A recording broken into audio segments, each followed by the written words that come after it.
आप केवाई को चेक करते हो तो बहुत सारे क्वेश्चंस आपको देखने के लिए मिल जाएंगे जहाँ पे आपको अप्रोप्रिएट आंसर लिखने के लिए बोला जाएगा।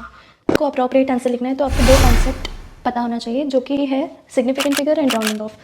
सिग्निफिकेंट फिगर्स हम ऑलरेडी 2 शॉर्ट्स में ऑलरेडी कवर कर चुके हैं। आज हम राउंडिंग ऑफ करते हैं। राउंडिंग ऑफ बचपन से पढ़ते हुए आते हैं। अगर कोई नंबर दिया है तो इसको अगर मैं ए मान लूँ, उसके जो नेक्स्ट जो नंबर है उसको बी मान लेती हूँ। 3 केसेस हो सकते हैं, या तो जो ए है वो 5 से ज़्यादा हो सकते हैं। अगर 5 से ज़्यादा है तो उसके जो नेक्स्ट नंबर है मतलब बी, उसको +1 करना होता है।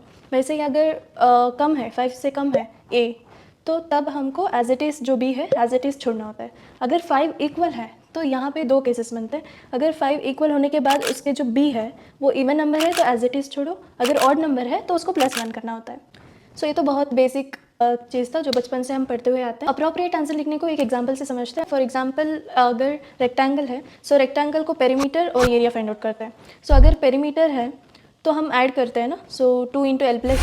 तो उस केस में जब ऐड कर रहे हो या फिर सब्ट्रैक्शन कर रहे हो तो लीस्ट डेसिमल पॉइंट, सो लीस्ट डेसिमल पॉइंट किस में ढूंढना है, जो भी आपको वैल्यू दिया जाता है ना उसमें देखना होता है कि 2 वैल्यू में, लेंथ और ब्रेड्थ में कौन सा लीस्ट है डेसिमल पॉइंट। सो उसके हिसाब से आपको आंसर देना होता है लीस्ट डेसिमल पॉइंट पे।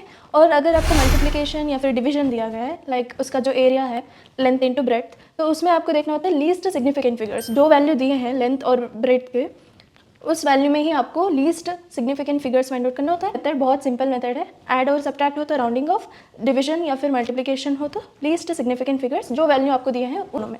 That's it. Thank you for watching. Bye bye.